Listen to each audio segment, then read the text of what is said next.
उत्पाद पतंजलि चिकित्सालयों व आरोग्य केंद्रों के साथ साथ अब दिल्ली, हरियाणा और पंजाब के खुले बाजार में भी उपलब्ध।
ओम भूर्भुवः स्वः तत्सवितुर्वरेण्यं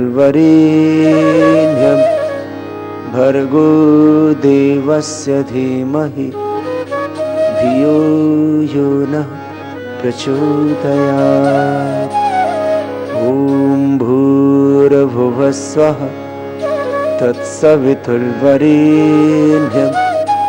भर्गो देवस्य धीमहि धियो यो नः प्रचोदयात्। ओम भूर्भुवः स्वः तत्सवितुर्वरेण्यं भर्गो देवस्य धीमहि धियो यो नः प्रचोदयात्। ओम भूर्भुवः स्वः तत्सवितुर्वरेण्यं भर्गो देवस्य धीमहि धियो यो नः प्रचोदयात्। ओम भूर्भुवः स्वः तत्सवितुर्वरेण्यं भर्गो देवस्य धीमहि धियो यो नः प्रचोदयात्। ओम शांति शांति शांति। जन्म औषध मंत्र तपाः समाधि चाह सिद्धयः। सब लोग विशेष शक्तियां प्राप्त करना चाहते हैं जीवन में।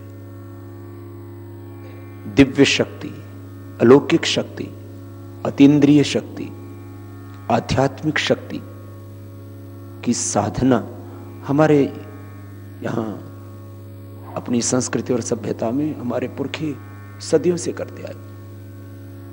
देखो, शरीर की शक्ति का हमको पता है कि इसमें कितनी शक्ति है, हम कितना किलोमीटर चल सकते हैं, कितना किलोमीटर दौड़ सकते हैं।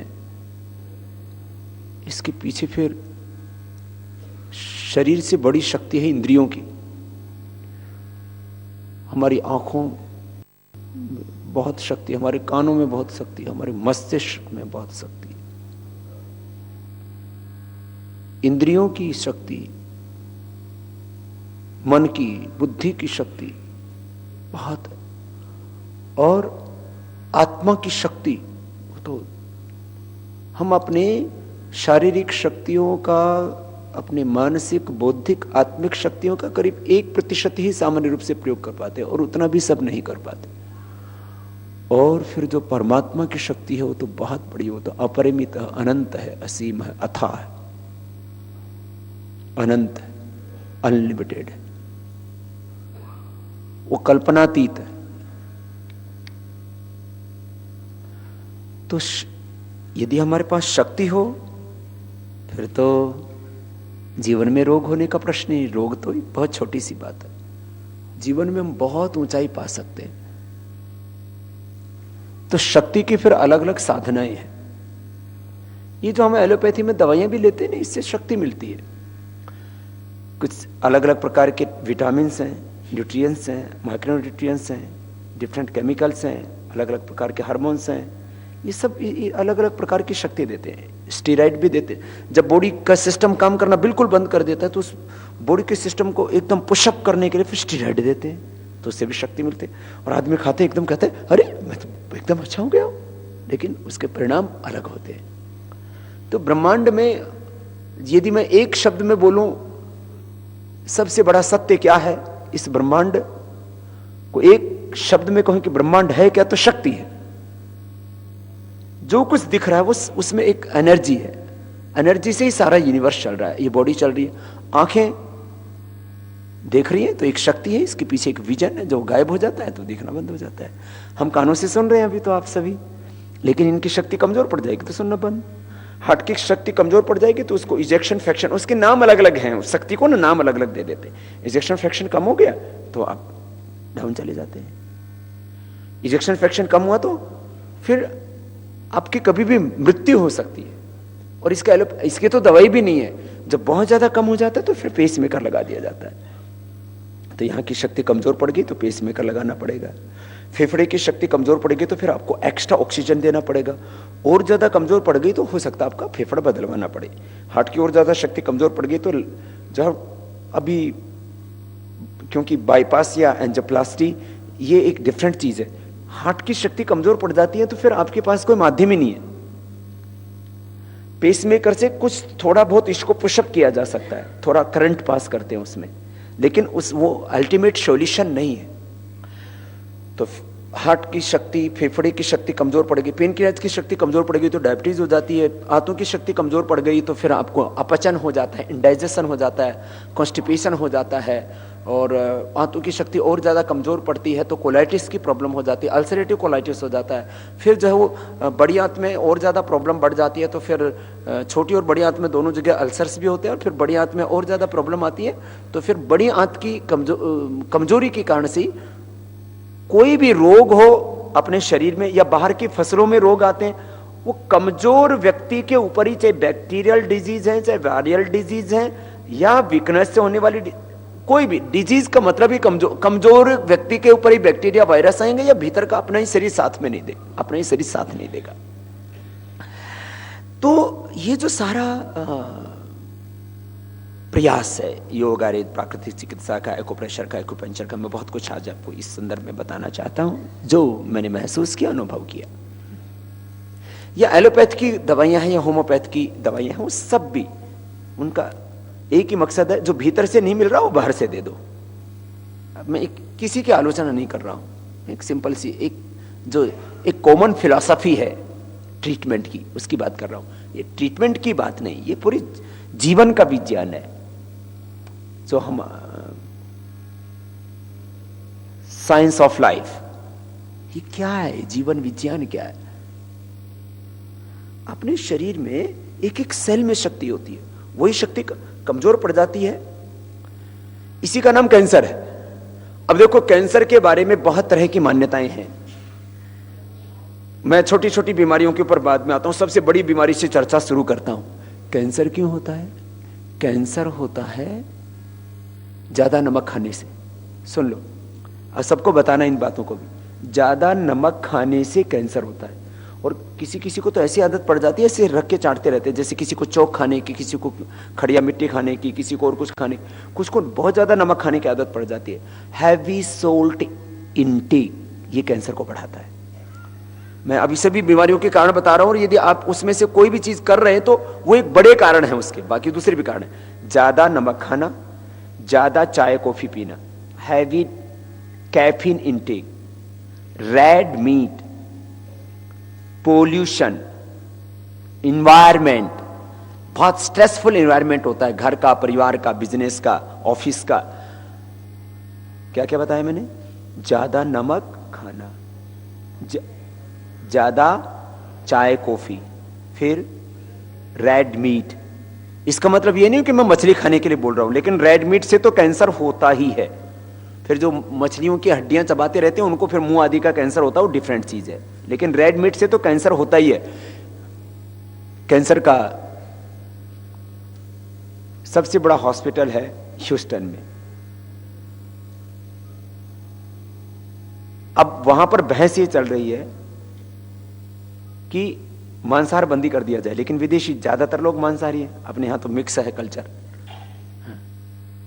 तो वहां अब ये चल रहा है कि भाई ये सिगरेट तो जैसे वहां पीना मना है परिसर में, तो बोले रेड मीट खाना ही नहीं चाहिए। जो बकरे खाते रहते हैं, मुर्गे खाते रहते हैं, सुन लो सब ध्यान से, आप में से शायद नहीं खाते होंगे, कोई खाते भी हों तो इसका विचार करो कि ये आपके लिए खतरनाक हो सकता है।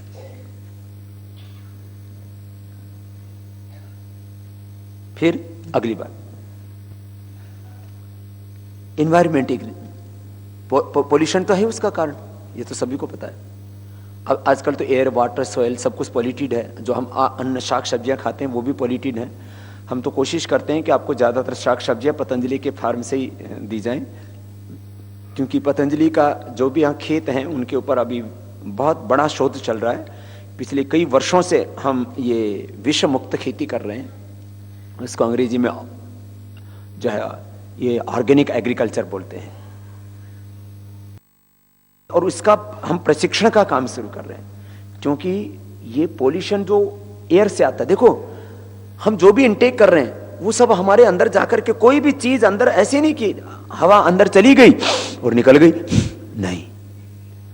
कोई आपके शरीर में वायु जाता है, आपके शरीर में पानी जाता है,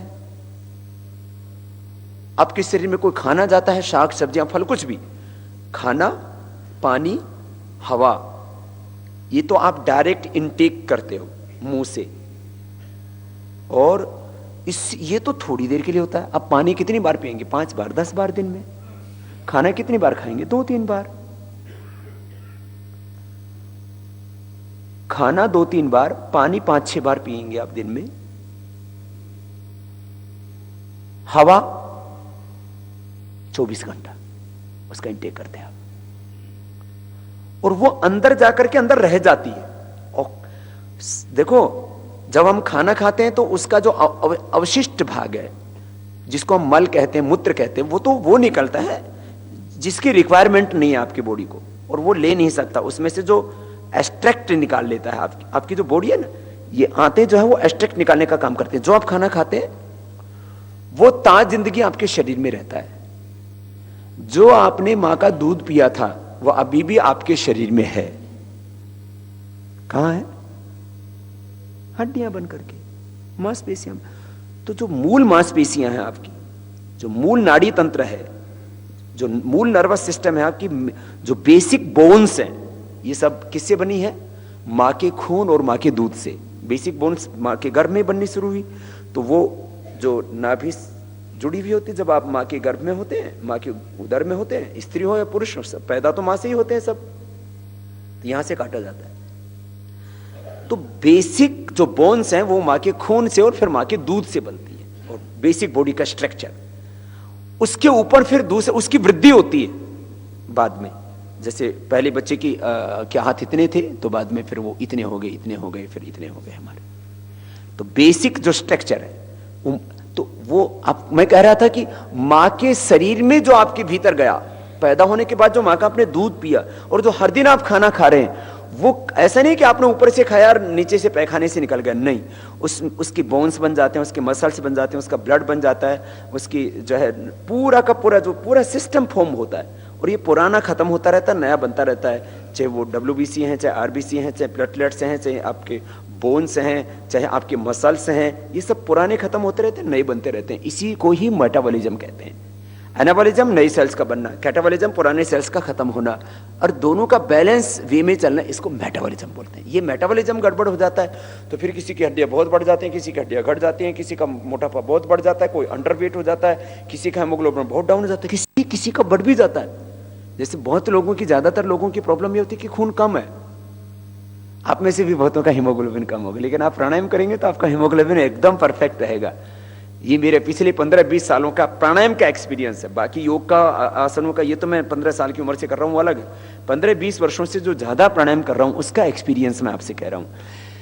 15 साल से मैं अन्न नहीं खाता। मैं इसके बहुत से, मैं स्टडी भी कर रहा हूँ अपने शरीर के ऊपर। बहुत से कुछ जन्म से कुछ चीजों की कमी होती है, जैसे किसी के बॉडी के अंदर कुछ जेनेटिक डिसऑर्डर्स होते हैं, जैसे किसी को बाई बर्थ हीमोग्लोबिन कम होता है, किसी को बाई बर्थ विटामिन डी कम होता है, किसी को बाई बर्थ विटामिन B12 कम होता है, किसी को बाई बर्थ कोई हार्मोन्स की कमी होती है। ये चीजें होती हैं कई, और जब उम्र बढ़ जाती है तब हमको पता लगता है। सुनो, जिस बात के ऊपर मैं आपको संकेत करना चाहता हूं ये कि आप कोई भी चीज पी रहे हैं, पानी में यदि कोई गलत बैक्टीरिया अंदर चले गए तो आपको कोलाइटिस और म्यूकस और तमाम तरह की प्रॉब्लम हो जाती है। पानी शुद्ध होना चाहिए, आहार शुद्ध होना चाहिए। अब आहार तो शुद्ध रहा ही नहीं। ये तो शुक्र है कि कुछ ऐसे प्रांत हैं जहां अभी फर्टिलाइजर्स पेस्टिसाइड्स का प्रयोग कम हो रहा है, नहीं तो जहर इतना भर गया है। शाक सब्जियां, अन्न, फल, दूध, घी, मसाला सब कुछ गंदा हो गया है। यदि हमने इसको नहीं बचाया, मैं तो रोज देखता हूं, अभी भी यहां आने से पहले, क्योंकि मुझे आपके पास आना था, नहीं तो मतलब हम ऐसे किसी भी विपरीत परिस्थिति में भी दुखी नहीं होते। लेकिन जब मैं रोगियों को देखता हूं, अभी मैं देख रहा था यहां जैसे ऊपर चढ़ा, अब एक बेटा यहां पर आया हुआ है, इकलौता बेटा है अपने बाप को। उस बेटे ने कभी कोई व्यसन नहीं किया, छोटी सी उम्र है उसकी, अब तो BBA कुछ कर रहा था, आगे उसकी बहुत ख्वाब थे उसकी जिंदगी में। लेकिन वो, अब उसको मैं जितना मेरे पास ज्ञान है मैं अच्छा करने की कोशिश करूंगा। लेकिन उस बच्चे को पहले पैर में कैंसर हुआ, बाद में फेफड़े में कैंसर हुआ, फिर बाद में ब्रेन में कैंसर हुआ, अब तो उसकी बॉडी में बहुत बुरी हालत होगी। क्या करेगा बेचारा। और आजकल ये समझो कि माना कि ज्यादा नमक से, ज्यादा कैफीन से, रेड मीट से, पोल्यूशन से, फिर गलत इन्वायरमेंट से, फिर शराब से, फिर तंबाकू से कैंसर होता है। ये बड़े कारण बता दिए मैंने आपको 7। लेकिन इसमें सबसे जो बड़ा कारण मैं देख रहा हूं, जो प्रैक्टिकल, ये तो आपको जो मेडिकल साइंस के जो रिसर्च हैं उसके आधार पर मैं बात कर रहा हूं। देखो, एक तो हम शरीर को चलाते हैं, एक तो हमारा वॉलंटरी नर्वस सिस्टम है या बॉडी, एक हम इसको ऑर्डर करते हैं, एक खुद चल रहा है। जैसे आपको नहीं पता हार्ट कैसे वर्क कर रहा है, ब्रेन कैसे वर्क कर रहा है, लीवर किडनी कैसे वर्क कर रहे हैं, आपको तो नहीं पता, चल रहा है अंदर। ऐसे ही एक बॉडी का ऑटोमेटिक सिस्टम चलता है। वो जब गड़बड़ हो जाता है उसी को बोलते हैं ऑटोइम्यून डिजीज। फिर वो अपने आप ही बाल झड़ने लग जाते हैं, फिर अपने आप ही जो है बहुत बुरी हालत हो जाती है। अपने आप ही शरीर की ही कोशिकाएं शरीर को खाने लग जाती हैं। डिफरेंट प्रकार की डिजीज होती हैं। उसमें से किसी को SLE नाम दिया जाता है, किसी को MS नाम दे दिया जाता है, किसी को SLE, किसी को MS, किसी को जो है और खतरनाक ऑटोइम्यून डिजीज बोल देते हैं, कुछ समझ में नहीं आए तो। आजकल एक बड़ा नाम हो गया ऑटोइम्यून डिजीज, समझ में नहीं आ रहा। अब एक बहन को भयंकर पेन हो रहा पूरे शरीर में, उसका RA factor, ESR, uric acid सब कुछ नॉर्मल है, और पूरा पेन कर रहा था। मैं छत्तीसगढ़ में गया था, तब वो बहन मिली थी मुझसे, बेंगलोर से आई हुई थी, बेटी थी छत्तीसगढ़ की, बेंगलोर में रहती थी। बोल बाबा जी मैंने इतने स्टीरॉयड, इतने पेन किलर सब कुछ खा लिया और मुझे कैंसर तक की दवाई दी जाने लगी, तो मैं परेशान। लेकिन जब से प्राणायाम किया मेरा दर्द कहां चला गया मुझे नहीं पता। और अब जिसको नहीं पता लगता बोलते ऑटोइम्यून डिजीज हो गया। उसको फिर डिफरेंट प्रकार के ऐसे केमिकल, ऐसे सोल्ट्स, ऐसे हार्मोन्स ऐसे दे करके उसके ऊपर एक्सपेरिमेंट करते रहते, कुछ पता नहीं लगता। खैर, मैं बात कर रहा था, ये skin cell, blood cell, bone cell, brain cell, ये अनडिसिप्लिन वे में ग्रोथ होने लगे या ब्रेक होने लगे, इसी को कैंसर कहते हैं। अब ये किस कारण से हो सकता कोई नहीं जानता इसका, लेकिन बड़ा कारण है आहार। कैंसर ये आज नई बीमारी नहीं है, इस प्राचीन भाषा में कर्कटार्बुद बोलते थे इसको।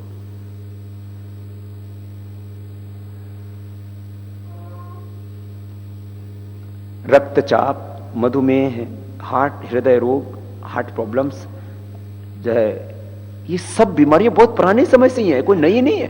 लेकिन ये अब, पहले कैंसर अपवाद रूप में होता था लाखों में किसी एक को। अब आज हिंदुस्तान का कोई गांव नहीं बचा जहां कैंसर ना हो। एक एक गांव में 5-5, 10-10 जो है। मैं यहां गया हुआ था अभी पिछले दिनों, पटिंडा, पंजाब, वहां लालियाना गांव में कार्यक्रम था, तो मुझे एक गांव के बारे में बताया। बोले बाबा जी, उस गांव में 60 लोग, 70 लोग मर चुके हैं अभी तक, एक ही गांव में कैंसर से। और उस गांव में अब कोई शादी भी नहीं करता, बोले जो पता नहीं किसको भी कभी भी कैंसर हो सकता है, ऐसी बात। फिर जेनेटिक चलता है। अपने कुल खानदान में बीमारी ना आए इसका आपको ध्यान रखना है। देखो हम तो सन्यासी आदमी हैं, मान लीजिए पहली बात तो हम तो बीमार हैं नहीं, और हमारे कोई शरीर से वंश नहीं चलने वाला, हमारा तो आत्मा से वंश चलता है, विचार से वंश चलता है, हमारा ये शरीर से वंश नहीं चलता, इसलिए हमको इस बात की परवाह नहीं है। लेकिन मैं यदि आप लोगों को देखता हूं तो आप लोगों को जो बीमारियां हैं, आप अपने संतति को विरासत में संपत्ति ही नहीं दे करके जाओगे, आप अपने कुलवंश खानदान अपनी संतति को विरासत में बीमारी भी दे करके जाओगे। यदि आपकी मां को कैंसर था तो आप अपने आप को कंट्रोल कर लीजिए अभी से, नहीं तो आपको भी होने वाला है। 99% डिजीज ट्रांसफरेबल होती है, इसी को हिंदी में वंशानुगत रोग बोला जाता है, अंग्रेजी में उसको जेनेटिक डिजीज बोलते हैं, जेनेटिक डिसऑर्डर्स बोलते हैं, जन्मजात रोग बोलते हैं। ये बड़ी खतरनाक है। खैर, अब छोटी छोटी बात को आगे बढ़ाता हूं आपकी जानकारी के लिए। कई विषयों में बात करूंगा मैं। तो कैंसर का एक बड़ा कारण फिर मोटापा, फिर बड़ा कारण आहार। अब ये ठीक शुद्ध करना है। मैं कह रहा था वो वैसे बच्चों को देखता हूं तो आत्मा कांप उठती है, क्या करेंगे कैसे इस देश को बचाएंगे, बहुत बुरी हालत है। अब प्राणायाम का एक तो सत्य है, ज्यादा ऑक्सीजन दे दो ना तो ये कैंसर सेल मर जाते हैं। जो कीमो काम करता है, जो रेडिएशन काम करता है, वो ये काम प्राण काम कर देता है। जिस सेल में कैंसर डेवलप हो गया वो डेड हो जाएगा, काम खत्म हो गया। ठीक है, कैंसर सेल क्या खाता है?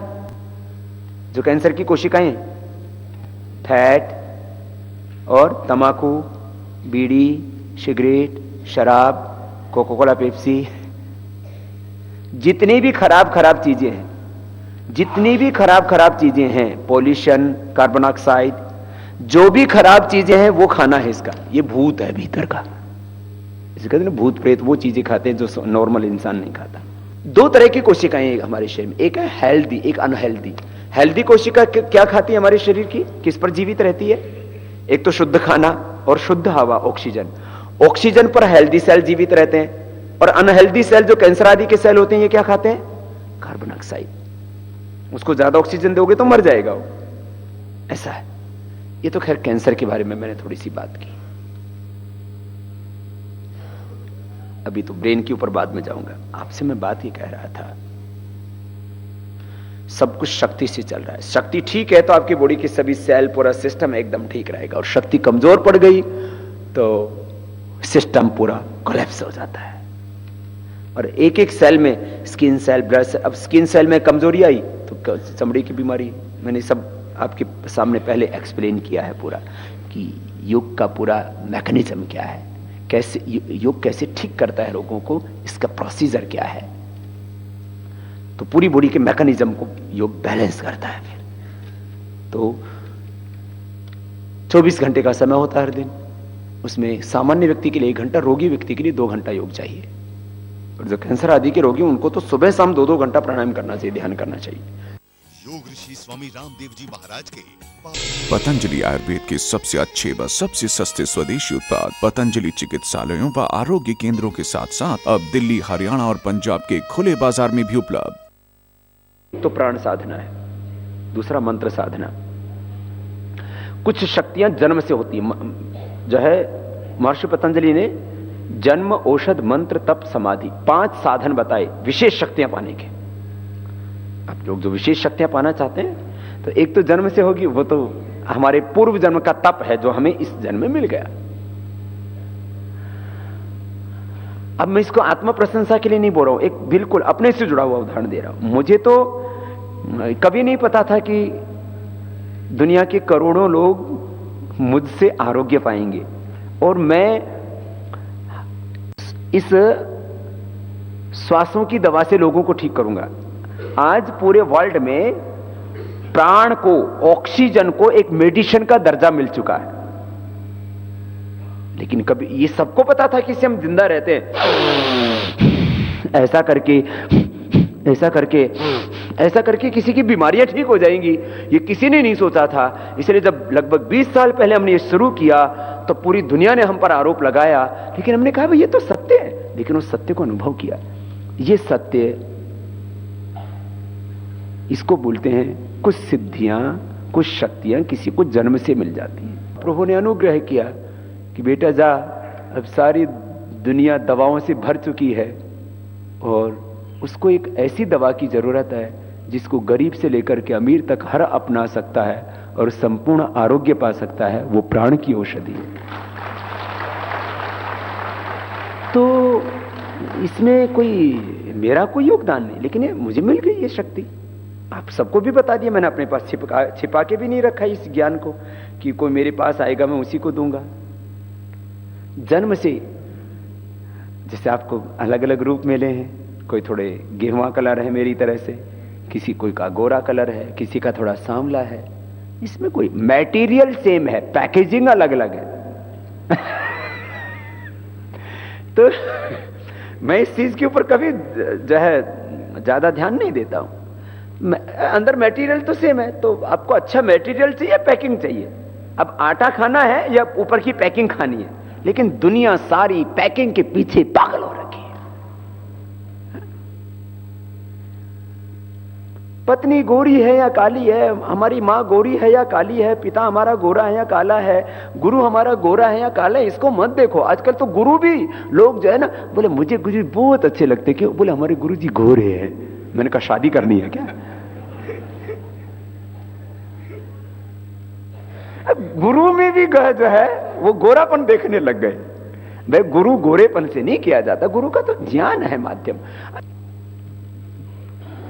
जन्म से आप किसी को अलग अलग रूप मिला है, जन्म से किसी को अलग अलग शक्ति मिली है। जैसे मुझे जन्म से ही ये जो है टूटा फूटा लंगड़ा लूला ऐसे बेकार सा शरीर मिला। अब भगवान की जो मर्जी, मैंने कभी भगवान से शिकायत नहीं की कि भगवान मुझे आपने बचपन में ऐसे पैरालिसिस क्यों कर दिया, मुझे ऐसे बचपन में मोटा सा पेट क्यों दिया था, मुझे इतना बीमार शरीर क्यों दिया था, छोटा था तभी मुझे ऐसे भयंकर फोड़े हैं। अभी भी इनके निशान है, ए बी इधर दूसरी टांग में भी। ऊपर वाला देखो नीचे वाला देखो। हमको भगवान ने इसलिए ऐसा बनाया कि बेटा तू पहले अपने आप को ठीक करना, फिर दुनिया को ठीक करना। तुझे पता लगेगा कि अनुभव क्या है, पहले उसको खुद करना। और वो भगवान की उसमें पता नहीं क्या क्या उसकी।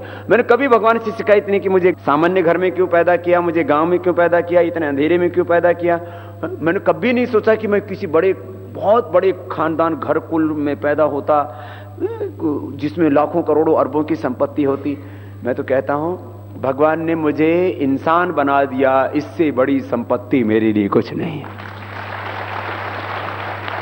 आप लोग कभी मत सोचना मैं गोरा क्यों हूं, मैं काला क्यों हूं, मैं मोटा क्यों हूं, मैं पतला क्यों हूं, मेरा होठ ऐसे कैसे, मेरा गाल ऐसे कैसे।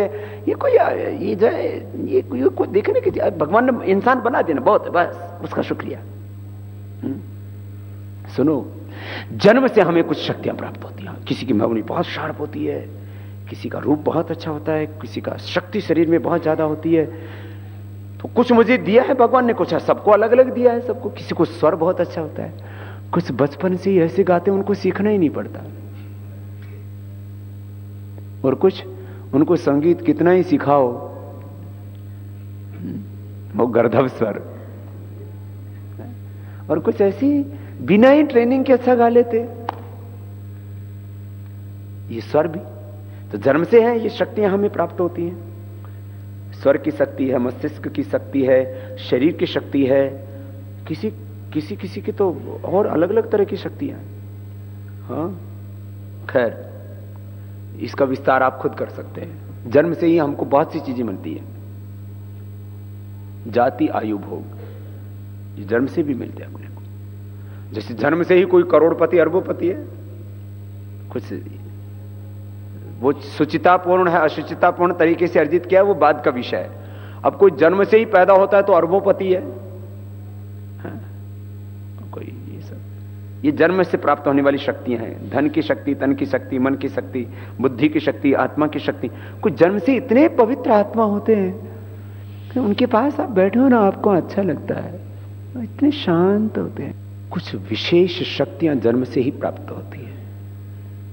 महापुरुष भी जन्म से ही पैदा होते हैं, मैं ऐसा मानता हूं, और ऐसा सब महापुरुषों के जीवन में देखा गया है। महापुरुष बनाए नहीं जाते, महापुरुष पैदा होते हैं। और मैं से अपने गुरुजी से बात कर रहा था, मैंने कहा गुरुजी ये क्या होता है? महर्षि दयानंद अपना जैसा नहीं बना के गए, स्वामी विवेकानंद अपना जैसा नहीं बना के गए, भगवान राम अपना जैसा नहीं बना के गए, भगवान कृष्ण, तो भगवान बुद्ध, भगवान महावीर, किसी को भी देखो आप। मैंने कहा अपना जैसा दूसरा क्यों नहीं बना के गए? बोले महापुरुष ना नपुत्ते होते हैं। अब ये बात कहने को बड़ी अटपटी सी लगती है, लेकिन इसका दूसरा पक्ष है। अनेक जन्मों के तप के उपरांत कोई धरती पर एक बड़ा आभा मंडल लेकर के आता है, वो आप प्रयत्न पूर्वक किसी को नहीं बना सकते। जय कृष्ण मूर्ति, वो बचपन से उनको देख लिया गया था कि ये तो महापुरुष होने वाला है। ऐसे कितने महापुरुषों की घटना है, वो सबके जीवन में ऐसे ऐसे फिर वो अपने आप बस उनका आभा मंडल ऐसे खड़ा हो जाता है और वो लाखों करोड़ों लोगों के लिए एक आदर्श बन जाते हैं। ये किस कुल से आएंगे, किस जाति से आएंगे, किस मजहब से आएंगे, किस खानदान से आएंगे, इसका कोई तय नहीं होता है। वो कुदरती की व्यवस्था है, जो भी भगवान का विधान। जन्म से बहुत कुछ मिलता है और ये जन्म प्रथम और अंतिम नहीं है।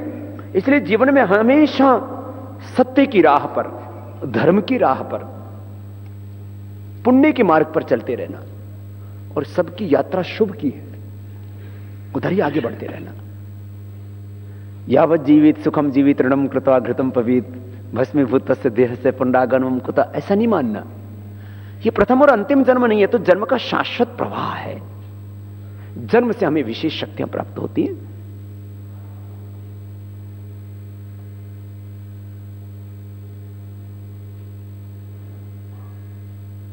औषध से विशेष शक्तियां प्राप्त होती हैं। अलग अलग प्रकार की औषधियां जिनके बारे में हम आपको बात करते हैं। ब्राह्मी में, शंखपुष्पी में, अर्जुन में, गिलोय में, तुलसी में, हल्दी में, नीम में, करेला में, चिरायता में, कुटकी में, अलग अलग औषधियां हैं ना। ऐसे 5000 से ज्यादा औषधीय पौधों के बारे में अभी ज्ञात हो चुका है। और अभी तक हम औषधीय पौधों के बारे में थोड़ा थोड़ा ही पढ़ लेते हैं और किसी के बारे में हमें ज्ञान हो जाता तो उससे कितने लोगों का भला हो जाता है। जैसे किसी को भी प्लेटलेट्स कम है, किसी को कैंसर है, किसी को बैक्टीरियल वायरल इन्फेक्शन बार बार होता है, इम्यून सिस्टम कम, उसको गिलोय पिला दीजिए, प्लेटलेट्स एकदम 100% अच्छे हो जाते हैं। लेडीज को भी किसी किसी को बहुत कम होते हैं। ऐसे जिसको ऐसे चोट लगने से कहीं ऐसे थोड़ा सा किसी ने मजाक में भी ऐसे चुटकी भर दी तो काला पड़ जाता है निशान, तो समझ लो उसको प्लेटलेट कम है। ये प्लेटलेट कम होने से तो ये तो सामान्य सी बात बताई, लेकिन और ज्यादा कम हो जाए तो इस बॉडी से ब्लड लीकेज करने लगता है और आदमी की कभी भी मृत्यु हो सकती है। ये इतनी खतरनाक बीमारी है, इसका कोई सॉल्यूशन नहीं है, इसकी कोई दवाई नहीं अभी मेडिकल साइंस में। जब प्लेटलेट ज्यादा कम हो जाए तो उसको क्या करना पड़ता है, उसको फिर वो चढ़ा देते हैं, प्लेटलेट चढ़ा देते हैं। जैसे ब्लड के 3 कंपोनेंट है ना, WBC, RBC, प्लेटलेट चढ़ा दिए। लेकिन इसकी दवाई नहीं है, लेकिन गिलोय दवाई है इसकी। प्लेटलेट बहुत ज्यादा हो जाए तो कैंसर, कम हो जाए तो तभी एक जो है एप्लास्टिक एनीमिया, वो भी एक तरह का कैंसर होता है। ये ब्लड काउंट ना WBC, RBC, प्लेटलेट्स कम हो जाए, ज्यादा हो जाए, इसी को ब्लड कैंसर बोलते हैं। कोई भी बॉडी का सेल अनडिसिप्लिन वे में बढ़ जाए, कम होने लगे, अनडिसिप्लिन वे में ग्रोथ करना, ब्रेक करना, दोनों ये कैंसर है। जो ब्लड के लेवल पर हो, स्किन के लेवल पर हो, बोन्स के लेवल पर हो, चाहे वो ब्रेस्ट में हो, ब्रेन में हो, कहीं पर भी हो, ऐसा तो मैं बात कर रहा था। औषधियों में अलग अलग प्रकार की शक्ति है। ये तो कुछ औषधियों का हमें ज्ञान हुआ है, अभी कुछ और हो जाएगा, इसकी भी और साधना करनी है। 5-10 वर्ष मुझे लगता है हमें दोनों भूमिका साथ साथ निभानी पड़ेंगी। देह के रोग भी ठीक करने पड़ेंगे और देश के। बाद में मैं वापस पुनः इसी अध्यात्म के क्षेत्र में आना चाहता हूं। कुछ लोग, जैसे एक परंपरा होती है ना, गृहस्थ के बाद ब्रह्मचर्य के बाद गृहस्थ बनते हैं, फिर वानप्रस्थ संन्यास, तो हम सीधे ब्रह्मचारी से सन्यासी बन गए। तो तुम जितने दिन ग्रह गृहस्थी कर रहे हो उतने दिन हम पूरे हिंदुस्तान की गृहस्थी को ठीक करने के लिए काम कर रहे हैं, बाकी फिर लग जाएंगे इधर पूरा का पूरा। हाँ? ये बड़ी, इसमें बहुत बड़ा क्षेत्र है। श्रद्धेय आचार्य बालकृष्ण जी इतना सताने के बावजूद, इतना सब कुछ उनके ऊपर आरोप प्रत्यारोप, इतना उनके ऊपर अत्याचार करने के बावजूद वो लगे हुए हैं 5000 से ज्यादा जड़ी बूटियों के ऊपर। उनके क्या क्या गुण हैं, आप किस औषधि का, किस जड़ी बूटी का प्रयोग करके क्या लाभ प्राप्त कर सकते हो। 500 नहीं, 500 नहीं, 5000 से ज्यादा trees, medicinal plants, herbs, different प्रकार के जो भी वनस्पतियां, औषधियां, लताएं, वृक्ष आदि, पादप आदि, इन सब के ऊपर वर्ल्ड हर्बल एनसाइक्लोपीडिया, उसको हिंदी में हमने नाम दिया है विश्व भेषज संहिता। महर्षि चरक सुश्रुत धन्वंतरी के बाद ये पहली बार आपको पतंजलि योगपीठ से बहुत जल्दी ही मिलने वाली है। उसकी बहुत कई वॉल्यूम हैं, कई वॉल्यूम हैं उसके, लेकिन ये दुनिया के लिए बहुत बड़ी चीज होगी। भगवान का वरदान है ये जड़ी बूटियां, और इनमें अलग अलग तरह की शक्तियां हैं।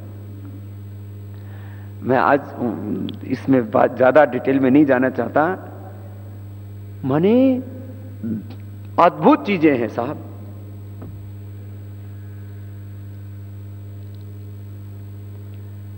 कुछ तो हमने आपको बता दिया, कुछ वक्त आने पर और बताते रहेंगे। ये तो मैंने प्लेटलेट्स का तो ऐसे बीच में इसलिए बता दिया कि हमें अब गिलोय सारे हिंदुस्तान में होती है, उससे करीब हम 100 से ज्यादा बीमारियों को ठीक कर सकते हैं।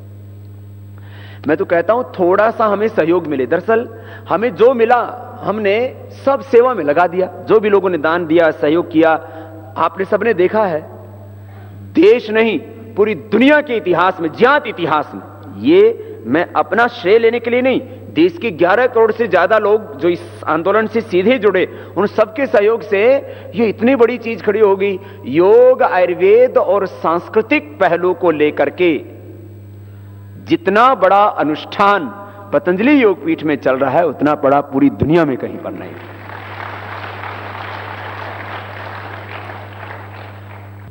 यदि हमें थोड़ा सहयोग मिले ना इस विषय में, तो हम एक एक जड़ी बूटी के ऊपर बहुत बड़ा रिसर्च कर सकते हैं। 5 करोड़ से ज्यादा लोग पूरी दुनिया में डेंगू से मरते हैं हर साल, 5 करोड़ से ज्यादा।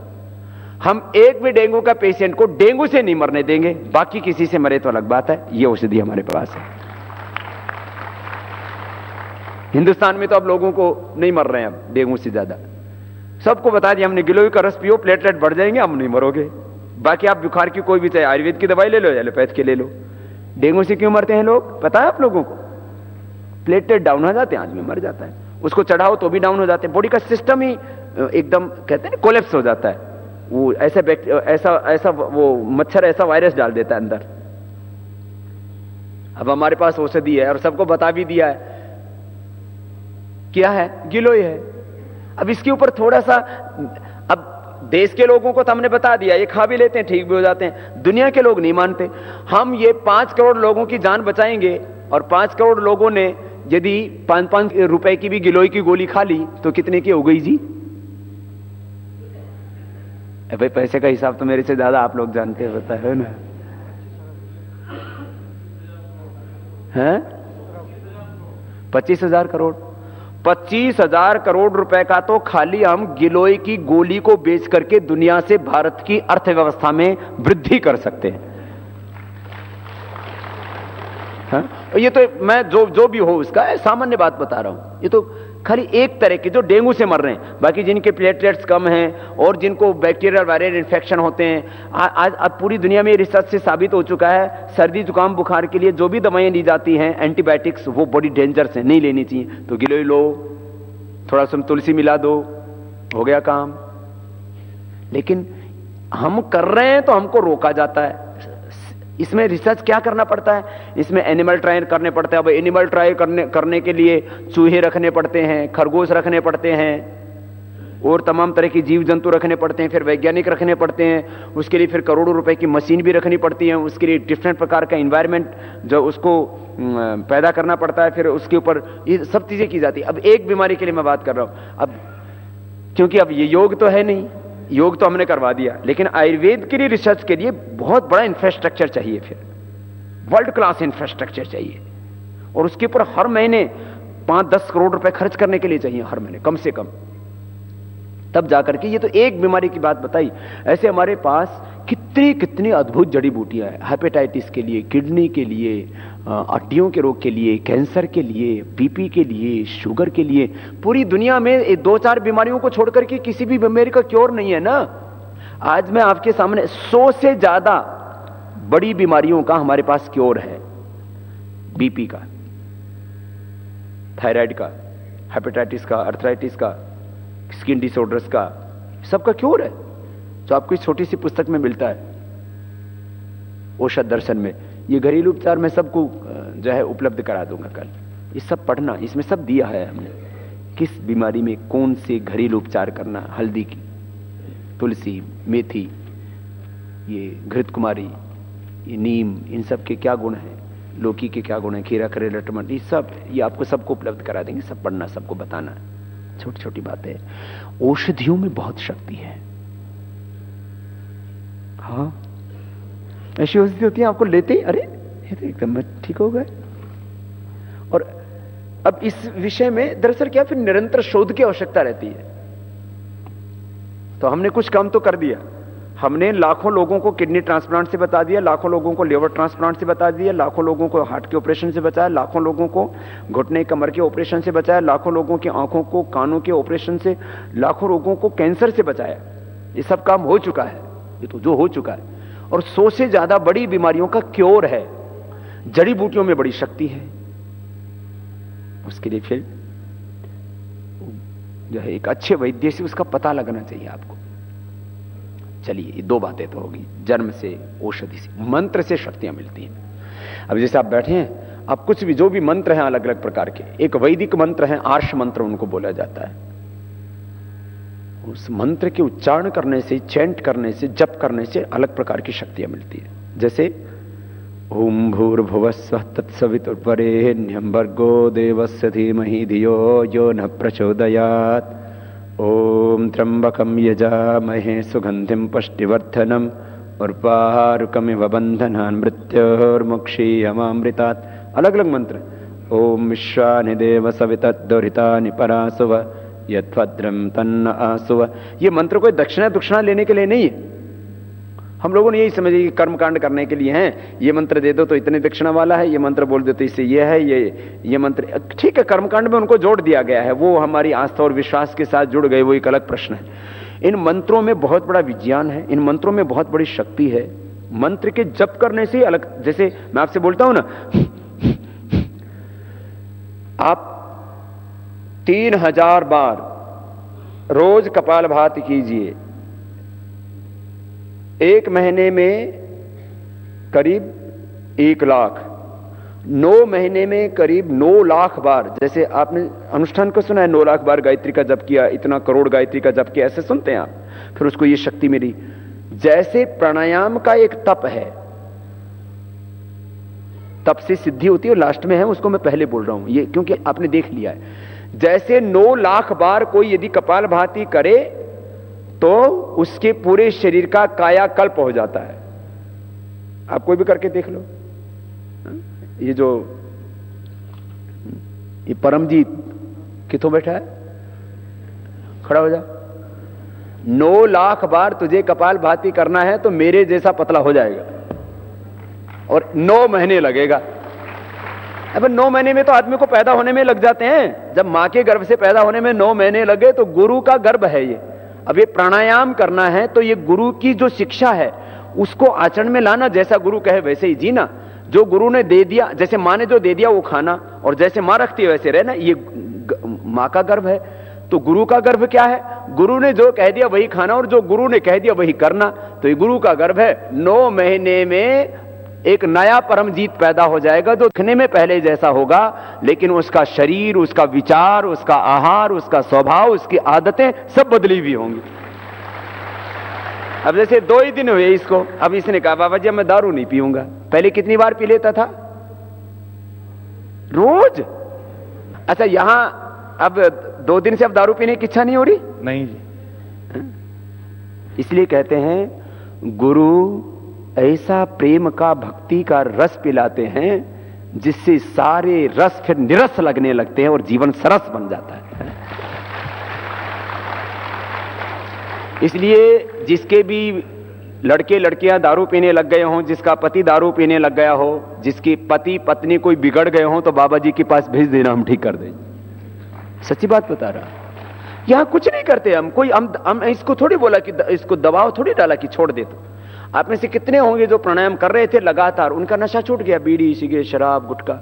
चलो ईमानदारी से बताना कितने उन्हें छोड़ चुके हैं? अरे हाथ तो उठाओ। ये इतने हैं परमजीत, देख तेरी वाली श्रेणी में जो छोड़ चुके हैं पहले ही। उठाओ उठाओ, एक बार जरा इनका अभिनंदन करो। ये अच्छी बात है, यही तो करना अपने को, अपने आप होता है ऐसा। तो ये पूरा परिवर्तित हो जाएगा, इसका शरीर पूरा स्ट्रक्चर चेंज हो जाएगा। खुश रहो बेटा, बैठ जाओ। परम जी, मंत्र की भी शक्ति होती है, तप की भी शक्ति होती है। तो जैसे आप और इसके साथ दो चीजें कर लो, मंत्र और तप, माने जप और तप। तप माने प्राणायाम, प्राणायाम परम तप। कई तरह के तप है, शारीरिक तप है, मानसिक तप है, आध्यात्मिक तप है, वाणी का तप है, आहार का तप है। ये उपवास आदि करते हैं, ये आहार का तप है। मौन आदि रहते हैं, ये वाणी का तप है। अलग अलग तरह। शरीर का तप अलग है, जैसे सर्दी गर्मी सहने की शक्ति। जैसे हम लोग न सर्दी हमको ज्यादा लगती है, ना गर्मी ज्यादा लगती है, -20 डिग्री पर भी ऐसे रहते हैं और 50 डिग्री पर भी ऐसे ही रहते हैं, आनंद से जीते हैं। तो ये शरीर का तप अलग है। सबसे श्रेष्ठ तप है प्राणायाम का, तप से शक्तियां मिलती है। तो प्राणायाम से सन्यासी को कहा कि उसके बहुत कर्तव्य बताए शास्त्रों में, लेकिन कहा कि सन्यासी के लिए सबसे बड़ा तप है प्राणायाम करना। जो प्राणायाम करेगा वो जहां भी रहेगा, चाहे बाहर से संसार में रहे, वो भीतर से सन्यासी बन जाएगा। जो प्राणायाम करेगा अंदर से पूरा, उसका शरीर मन चित्त बुद्धि सब कुछ शुद्ध हो जाएगा उसका। जो शुद्ध हो गया वो बुद्ध हो गया। ये बहुत बड़ी बात है, ये खाली शाब्दिक बात नहीं है, यह अनुभूतिक सत्य है। ये शब्दों का खेल नहीं है। दरअसल शब्दों का ऐसा चक्रव्यूह रचा देते हैं धर्म में, अध्यात्म में, भक्ति में, उसमें फिर आदमी जो है ना, फिर सत्य उसमें ओझल सा हो जाता है। सुनो, जो मैं आपसे बात कह रहा हूं, आप कपालभाति करते हो, ठीक है, ये तो एक, अब इसको जप के साथ कर लो। जैसे ओम ओम का जप कर लिया। ओम कोई देवी देवता मूर्ति प्रतिमा तो नहीं, तो हर सांस के साथ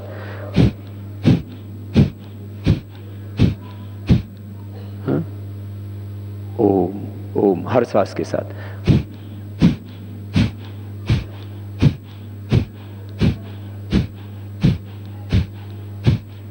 अब जप की 4 अवस्था है। एक है वाचिक जप, मुंह से बोलते हैं, जैसे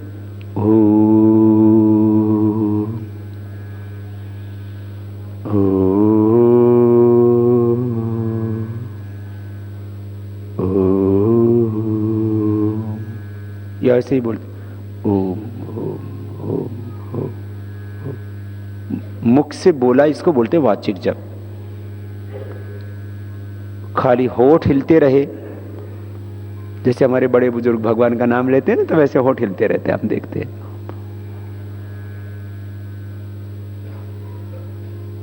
कोई भी ओम ओम बोलता है, राम राम बोलता है, कोई कुछ बोलता है, वाहिगुरु वाहिगुरु बोलता है, जो भी बोले। तो ये क्या है? यह उपांशु जप। पहला जप क्या बताया? बोलो तो, वाचिक जप। दूसरा क्या है? उपांशु जप। क्या बोला? उपांशु जप। होठ हिलते रहते हैं, आवाज दूसरे को नहीं आती, अपने अपने अंदर घुसती रहती, अपने को सुनाई देती रहती है। तीसरा है मानसिक जप, मन मन में जप चल रहा है।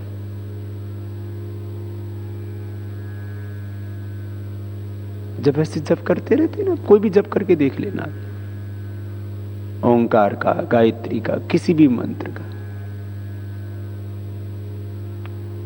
मन ही मन में जप चलता रहता। फिर एक ऐसी स्थिति आ जाती है, इससे आपको सब कुछ वो जैसे ओंकार का जप कर रहे थे, सब कुछ ओंकार में दिखाई देगा।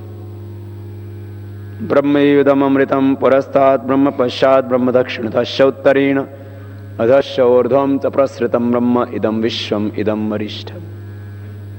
पहले आप जप करते हैं वाचिक जप, फिर अपने आप ही वो वाचिक जप उपांशु जप में परिवर्तित हो जाता है, कन्वर्ट हो जाता है, ट्रांसफर हो जाता है। उसमें वो अपने आप ही वो दूसरी स्टेज अपने आप आ जाएगी आपकी। आप करके देख लेना। फिर बोलने की, फिर वो होठ भी नहीं हिलते, अपने आप ही मौन हो जाते आप। ये है मानसिक जप। फिर अपना आप ही सब कुछ अहंकार में, जिसके लिए मैं बोल रहा था, सियाराम में सब जगदानी वासुदेव सर्वम, एक नूर तय सब जग उपजा। उसी की ज्योति, उसी की शक्ति सब में दिखती है। फिर मेरे तो गिरधर गोपाल दूसरो न कोई। ऐसी लगन लग जाती है, फिर उसी उस लो में ना आप खो जाते हैं। इसको बोलते हैं भक्ति की पराकाष्ठा। ज्ञान योग, भक्ति योग, कर्मयोग, ये क्रमिक चीजें हैं, एक दूसरे के साथ जुड़ी हुई चीजें, कोई भिन्न भिन्न योग नहीं है। ज्ञान और भक्ति पूर्वक कर्म करना,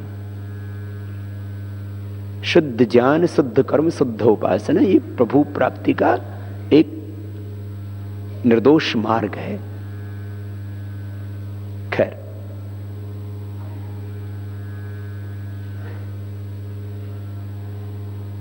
मैं बात कर रहा था, जब जप करते हैं तो विशेष शक्तियां मिलती है अलग अलग मंत्रों से।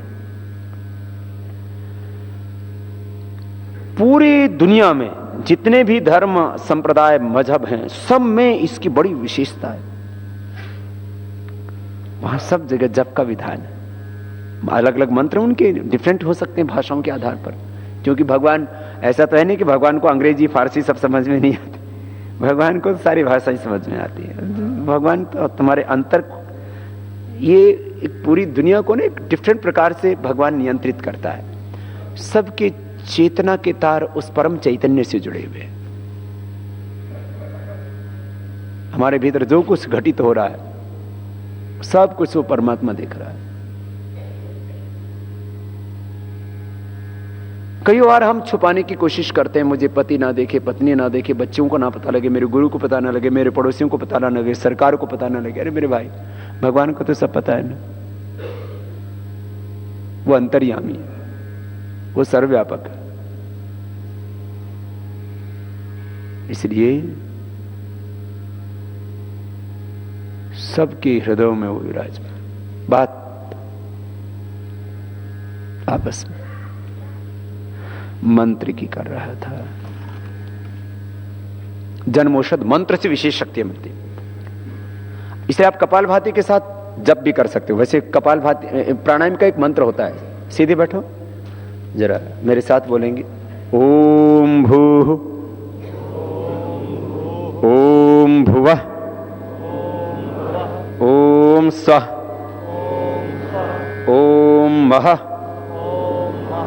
ओम जनः, ओम तपः, ओम सत्यम, ओम भुः, ओम भुवः, ओम स्वः, ओम महः, ओम जनः, ओम तपः, ओम सत्यम। ऐसे ही पूरा मंत्र है। आप जिसको पूरा मंत्र आता हो, पूरा मंत्र बोल सकते प्राणायाम करते समय। ओम भू, ओम भुव, ओम स, ओम मह, ओम जन, ओम तपा, ओम सत्य। कुछ नहीं आता, ओम तो आता है ना। ओंकार सबसे बड़ा मंत्र है। ओम में सब समाहित है। सब मंत्रों का सार ओंकार।